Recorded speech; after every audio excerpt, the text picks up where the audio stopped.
This is a question we all face. I am going to say more people struggle with this question more than any other question. What do you do when life just throws you a curveball? These are the questions all of us here have had to face.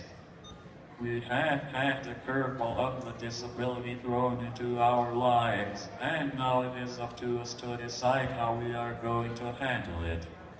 We can either embrace the challenge that is ahead of us, or we can decide to give in to all the chatter that surrounds a person with a disability. Many of us here probably think if I didn't have a disability, I would be just a normal person. I wouldn't have to deal with everything I have to deal with now. My life would be so much simpler. I believe we see able-bodied people around us and think to ourselves they have the life. They are able to do all the things I wish I can do, and they are living the dream life. Let's be honest, we always wanted to be in the, quote, normal community.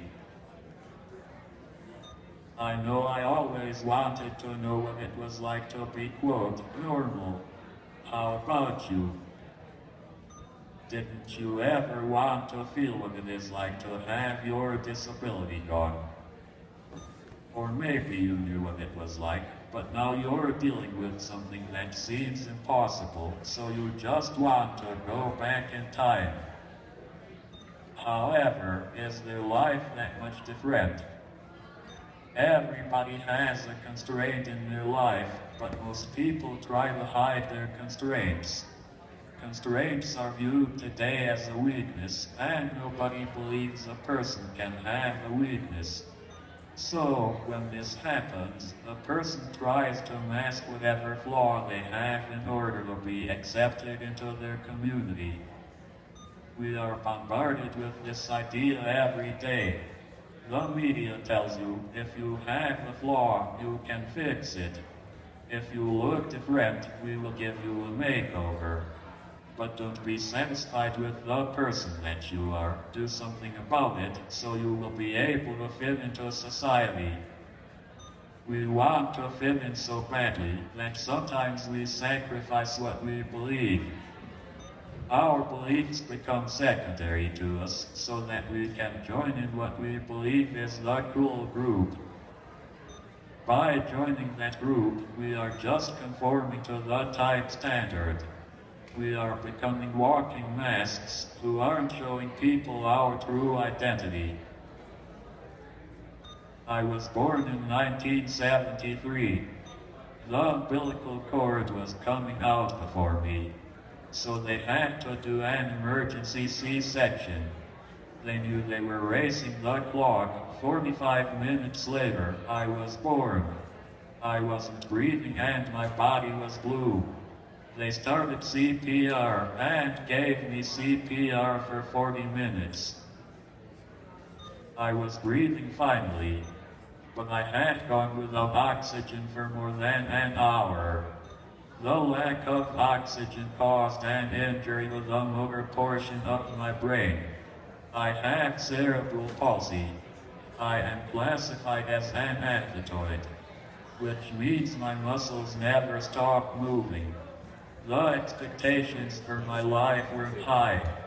My life wasn't going to be the life they expected for me. I wasn't going to be able to walk or talk. I wasn't going to be the star athlete. I wasn't going to be able to do a lot of things, and all of a sudden my parents had one of their many what do we do moments. Do you understand how frustrating it is not to be able to express yourself? Do you understand how frustrating it is when your parents or brothers and sisters can't understand you? For the first 6 years of my life, I couldn't express myself. I couldn't tell my mother what was wrong with me, or let her know how I loved her. I was stuck because nobody could really understand me. And now everybody wondered what my mental capability was. These were questions nobody could answer. Because while some believed I expressed myself enough, other experts couldn't tell. As I grew up, I started using a picture book to communicate with my family. It solved some of the frustration, but it was slow, and I still couldn't communicate everything that I wanted to say. Judy, my speech therapist, wondered if I might be able to speak using a communication box, so I was given my first one when I was 6. We took it home and Mom let me try it. I used my left big toe to operate it, and by the next day I was talking in complete sentences.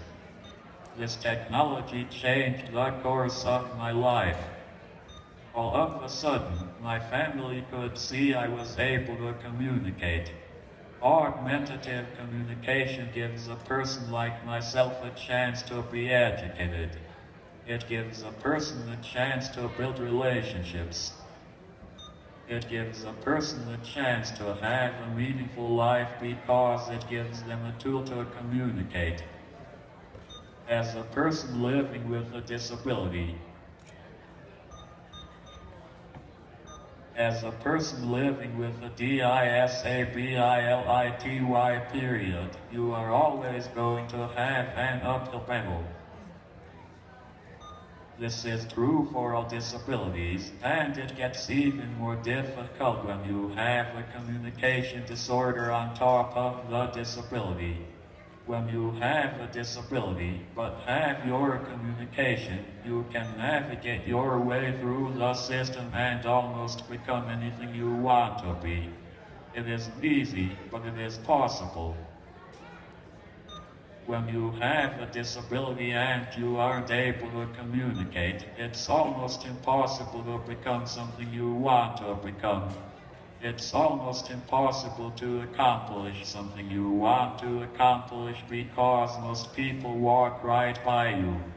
You can't communicate, so you have nothing to offer. Why should we get to know you? Why should we give you a chance? My life is a prime example of that fact. People haven't given me a chance because I communicate differently. They haven't given me the same opportunities that other people get because I have a disability, and they just can't see past the disability. I realized I was different and I couldn't do a lot of the things my friends could do, but I didn't start to question Mom until I had to get on a bus every morning to ride to school. Why do I have to have a disability when my brothers and sisters can run and play? I want to be just like them. I want to walk to school. I want to play sports. I don't want to ride on this bus every day for an hour to get to school and back home. I would cry when my bus came, but every day Mom put me on that bus. She would tell me, remember this sentence. I can do all this through the Spirit who gives me strength. Every day she would tell me that sentence, and it didn't comfort me at the time. I excelled through grade school and higher school.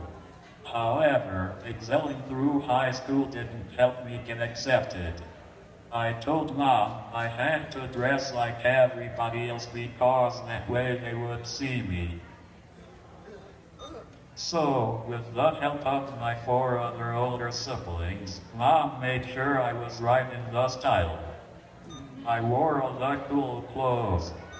I had the newest Jordans, even if I just wore them to and from school. I was just like everybody else, and I still had a difficult time making friends in school. I tried to mask my disability, however it's the only thing my peers saw. This frustrated me so much that I wanted to give up. I wanted to sit at home where I knew I was accepted and just be happy with that life.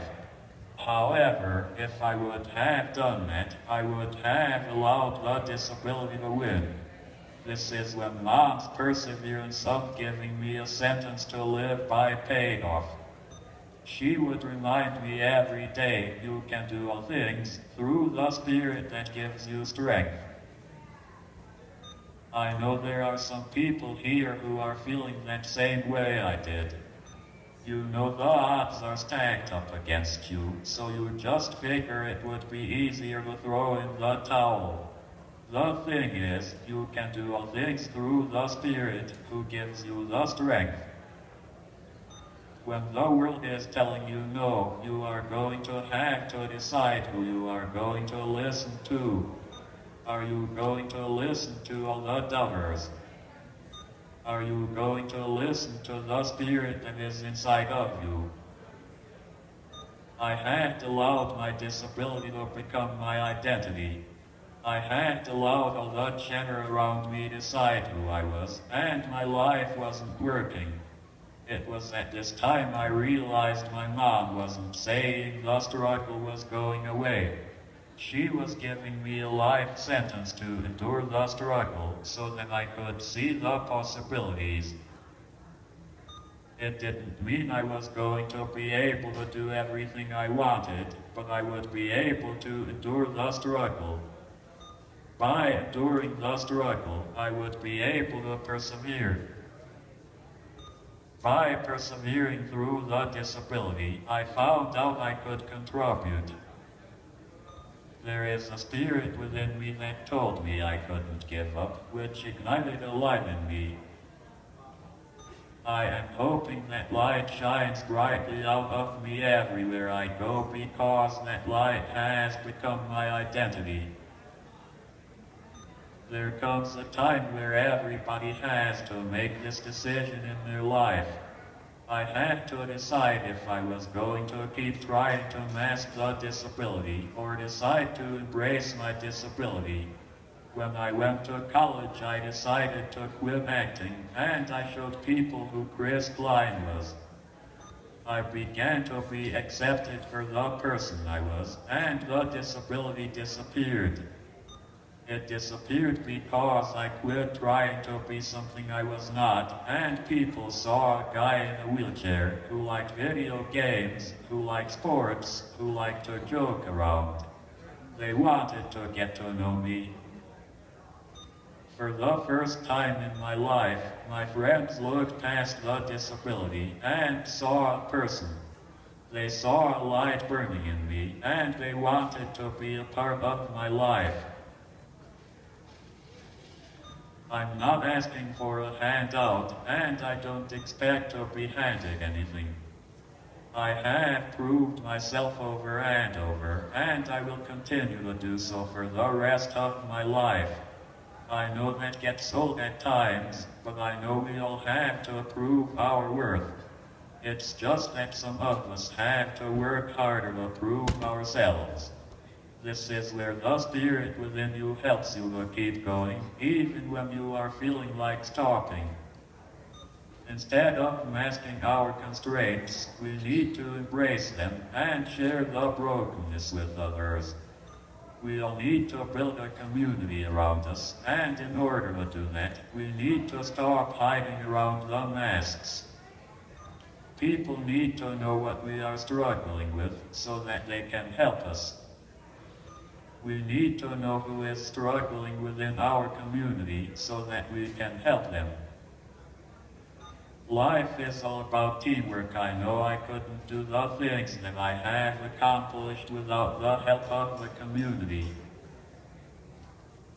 It started with my family. They weren't going to let me give up. It has picked up with all of my friends. When I am feeling down, I know I can call one of them, and one of them is going to encourage me. They are going to push me out of my comfort zone at times, which I'm not going to like. However, I know it is necessary. Most importantly, they are going to love on me. If you haven't already embraced your disability, this is a great place to start doing it. I'm sure you already have been challenged to see the possibilities, but I am challenging you to find the spirit that is within you. Allow that spirit to lead you, and by doing so, allow that spirit to become your new identity. When that spirit becomes your identity, the light within you will never die. Lastly, if you are having trouble finding that spirit or want to know more about it, come talk to me. I would love to have a conversation with you and help you find it. Thank you.